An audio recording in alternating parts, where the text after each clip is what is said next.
2022 primary নিয়োগ প্রক্রিয়ায় যারা অলরেডি ইন্টারভিউ কমপ্লিট করে আছেন তাদের ক্ষেত্রে কিন্তু এই জানুয়ারি মাসটা খুবই গুরুত্বপূর্ণ। কেননা 2022 নিয়োগের প্যানেল প্রকাশিত হতে চলেছে এই জানুয়ারি মাসেই। এ ব্যাপারে আসল সত্যটা কি সেটাই আজকে ডিটেলস আমরা একে একে জেনে নেব। তাই অবশ্যই আপনারা ভিডিওটি কমপ্লিটলি দেখুন এবং এই সঙ্গে আপনাদের কিছু গুরুত্বপূর্ণ মতামত বা গুরুত্বপূর্ণ কমেন্ট থাকলে সেগুলো এর সঙ্গে আপনারা কমেন্ট বক্সে জানাতে পারেন।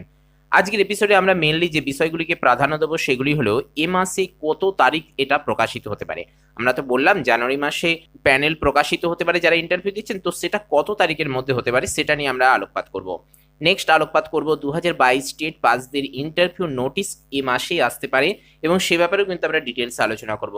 সেই সঙ্গে 2023 স্টেট অ্যান্সার শিটও আসতে পারে এ মাসেই। সেই সঙ্গে 2023 স্টেট পরীক্ষার রেজাল্ট কবে আসতে পারে সেটাও আমরা আজকে আলোচনা করব।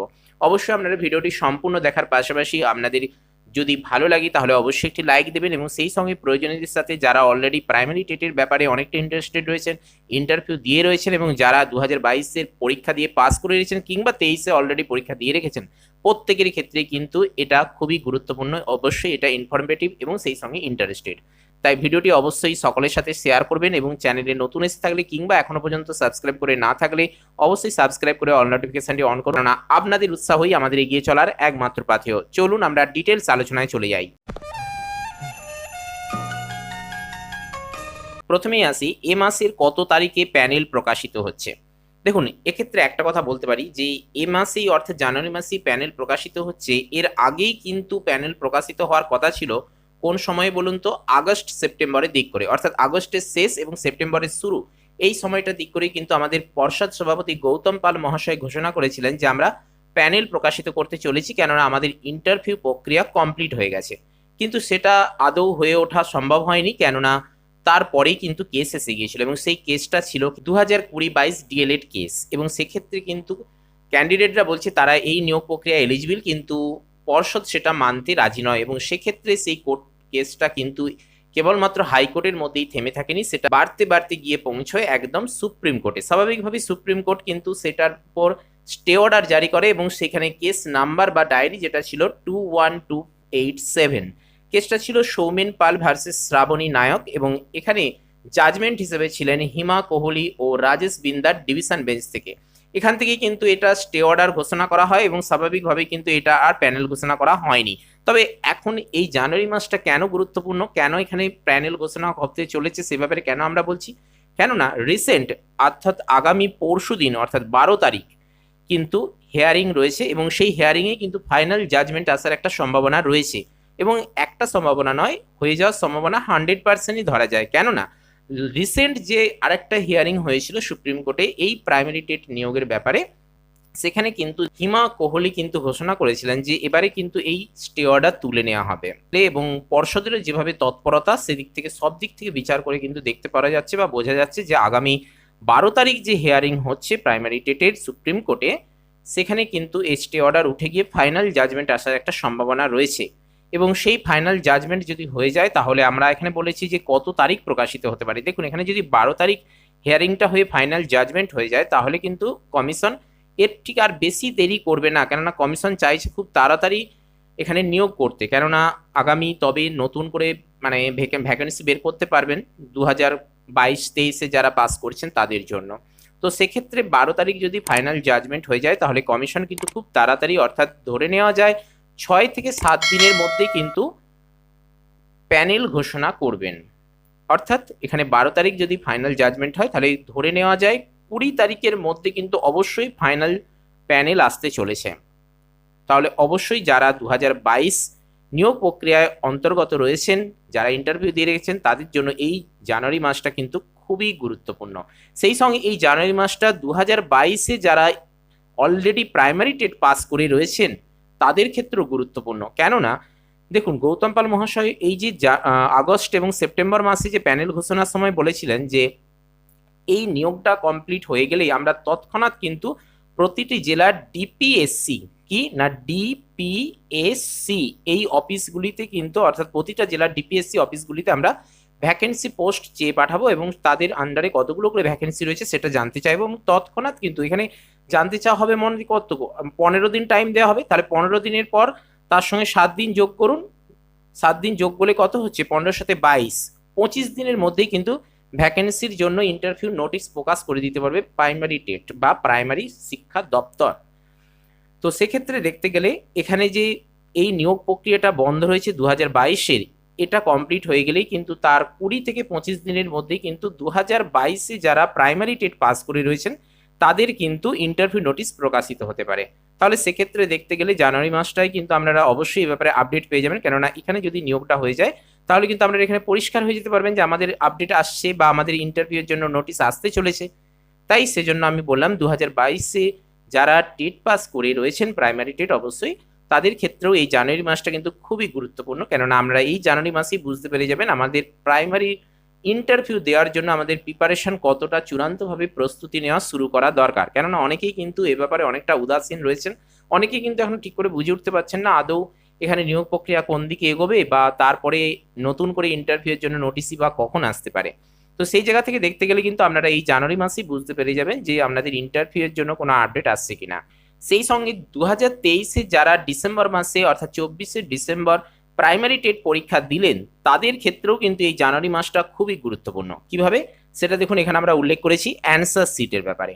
দেখুন কেন বলছি যে অ্যান্সার শিটের ক্ষেত্রে গুরুত্বপূর্ণ, কেননা আমরা জানি বা আমরা সকলেই কিন্তু বুঝতে পারছি যে এই জানুয়ারি মাসেই কিন্তু অ্যান্সার শিট আসতে চলেছে প্রাইমারি রিক্রুটমেন্ট বোর্ড থেকে অফিসিয়াল ওয়েবসাইটের মাধ্যমে। কেননা গত যে পরীক্ষা হয়েছিল, দেখুন প্রাইমারি টেট 2023-এ যে পরীক্ষাটা হলো সেটা তো 2022-এর নিয়ম অনুযায়ী তো হয়েছে, কিছুটা হয়তো রদবদল ঘটেছে কিন্তু সেই স্টাইলেই তো হয়েছে। তাহলে সেখানটা একটু লক্ষ্য করুন, তাহলেই বুঝতে পারবেন যে 2023-এ কেন অ্যান্সার শিট আসতে চলেছে এই জানুয়ারি মাসে। কিভাবে লক্ষ্য করুন, 2022-এ যে পরীক্ষাটা হয়েছিল সেটা হয়েছিল 11ই ডিসেম্বর, তাই তো? সেই 11ই ডিসেম্বর পরীক্ষা হলেও তারপরেই কিন্তু যে অ্যান্সার শিট দেওয়া হয়েছিল গভর্নমেন্টের তরফ থেকে বা কমিশনের তরফ থেকে, সেটা কত ছিল, তার ঠিক 1 মাস পরেই অর্থাৎ 10ই জানুয়ারি কিন্তু অ্যান্সার শিট প্রকাশ করে দেওয়া হয়েছিল কমিশনের তরফ থেকে। আর এবারে পরীক্ষাটা হয়েছে কতই, দেখুন 10ই ডিসেম্বর হওয়ার কথা ছিল, সেটা পিছিয়ে গিয়ে 24শে ডিসেম্বর হয়। তো 24টাই ধরুন, কেন আমাদের 24শে যেহেতু পরীক্ষা হয়েছে আর 10ই ডিসেম্বরের কথা বলে তো লাভ নেই। তো 24শে ডিসেম্বর আমাদের পরীক্ষা হয়েছে, তার ঠিক 1 মাস পরেই অর্থাৎ আমাদের কিন্তু 24শে জানুয়ারির মধ্যেই কিন্তু প্রাইমারি টেট 2023 পরীক্ষার অ্যান্সার শিটটা এসে যাওয়ার কথা। তো আমরা সেখানে বলতে পারি কমিশন এ ব্যাপারে যতটা তৎপর, সেক্ষেত্রে 15 তারিখের মধ্যেই বা 15 থেকে 20 তারিখের মধ্যেই কিন্তু, মানে 24 তারিখই ধরুন, 24 তারিখের মধ্যেই কিন্তু অ্যান্সার শিট এসে যেতে পারে বা এসে যাওয়ার সম্ভাবনা খুব বেশি রয়েছে, পারে না, অবশ্যই এসে যাবে। তো সেদিক থেকে দেখতে গেলে 2023-এ যারা ডিসেম্বর অর্থাৎ 24শে ডিসেম্বর প্রাইমারি টেট পরীক্ষা দিয়েছেন তাদের ক্ষেত্রেও কিন্তু এই জানুয়ারি মাসটা খুব গুরুত্বপূর্ণ, কেননা আপনাদের কিন্তু বিভিন্ন চ্যানেল বা বিভিন্ন জায়গা থেকে অ্যান্সার শিট অলরেডি প্রকাশ হয়ে গেছে এবং আমরা নিজেরাও বুঝতে পারছেন কোনটা ঠিক কোনটা ভুল, কিন্তু যতক্ষণ না পর্যন্ত কমিশন এ ব্যাপারে কোনো অফিসিয়ালি অ্যান্সার শিট দিচ্ছে ততক্ষণ পর্যন্ত আপনারা তো কিছু বুঝতে পারবেন না, ফাইনালি সিদ্ধান্ত নিতে পারবেন না। সেই সঙ্গে কমিশন যে অ্যান্সার শিটগুলো দেবেন তার বিরুদ্ধে যদি বা তার এগেনস্টে যদি আপনাদের কিছু অভিযোগ থাকে সেটাও আপনারা জানাতে পারবেন এবং সেই সঙ্গে আপনারা তো নিজেরাই বুঝতে পারবেন যে আপনার তাহলে নাম্বার কতটা উঠছে। কেননা আমরা সকলেই জানি যে যারা রিজার্ভ ক্যান্ডিডেট রয়েছেন তাদের মধ্যে 82 পেলেই চলবে, আর যারা জেনারেল ক্যান্ডিডেট রয়েছেন তাদেরকে 90 পেলেই তারা কিন্তু পাস হতে পারবেন, তাই তো? তো তাহলে এখানে কিন্তু অ্যান্সার শিটটার উপরে সমস্ত ব্যাপারটা ডিপেন্ড করছে 2023-এ যারা প্রাইমারি টেট পরীক্ষা দিয়েছেন। তাহলে এদিক থেকে দেখতে গেলেও কিন্তু এই জানুয়ারি মাসটা কিন্তু যেমন একাধারে যারা 2022-এ অলরেডি ইন্টারভিউ দিয়ে রয়েছেন তাদের ক্ষেত্রেও গুরুত্বপূর্ণ, আবার একইভাবে যারা 2022-এ টেট পরীক্ষা দিয়ে পাস করে রয়েছেন তাদের ক্ষেত্রেও গুরুত্বপূর্ণ, আবার একই সঙ্গে যারা 2023-এ ডিসেম্বর অর্থাৎ 24শে ডিসেম্বর প্রাইমারি টেট পরীক্ষা দিয়েছেন তাদের ক্ষেত্রেও গুরুত্বপূর্ণ। সেই সঙ্গে আরেকটা বিষয় যেটা গুরুত্বপূর্ণ হিসেবে রয়েছে, দেখুন 2023 প্রাইমারি টেট পরীক্ষার রেজাল্ট কবে হবে। দেখুন এটাও ঠিক আগের মতোই ভাবে ক্যালকুলেশন করলে আমরা পরিষ্কারভাবে পেয়ে যাব, কেননা 2022-এ যে পরীক্ষাটা হয়েছিল সেখানে কিন্তু রেজাল্ট প্রকাশিত হয়েছিল, মানে 11ই ডিসেম্বর পরীক্ষা হয়েছিল, তো 11 ডিসেম্বর পরীক্ষা হলে সেখানে রেজাল্ট পাবলিশড হয়েছে ফেব্রুয়ারি মাসে, তাই তো? তাহলে এখানেও ঠিক একইভাবে 2 মাস পরেই রেজাল্ট পাবলিশ হতে পারে বা হবেই, অবশ্যই হবে, সেই নিয়মেই যেহেতু হচ্ছে তাহলে এবারেও হবে। তাহলে এখানেও আমরা পাচ্ছি যে 2024-এর ফেব্রুয়ারি মাসের ফার্স্ট উইক করেই কিন্তু আমরা রেজাল্ট পেয়ে যেতে পারি। যদি এখানে 24 তারিখ করে অ্যান্সার শিটটা দেওয়া হয় গভর্নমেন্টের তরফ থেকে বা কমিশনের তরফ থেকে, তাহলে কিন্তু আমরা তার পরের মাসেই অর্থাৎ আগামী ফেব্রুয়ারি মাসের ফার্স্ট উইক করে ফাইনাল রেজাল্ট পেয়ে যাব প্রাইমারি টেট 2023-এ যারা পরীক্ষা দিয়েছি।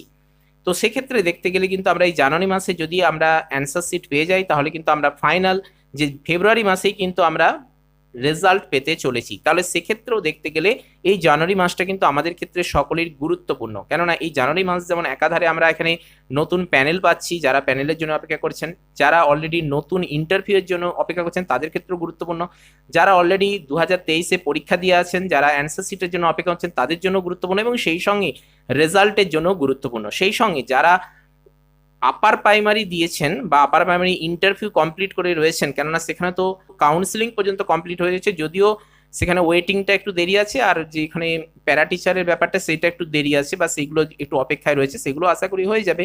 তাহলে সেক্ষেত্রে এই জানুয়ারি মাসটা কিন্তু কেবলমাত্র প্রাইমারি নয়, আপার প্রাইমারির ক্ষেত্রেও গুরুত্বপূর্ণ।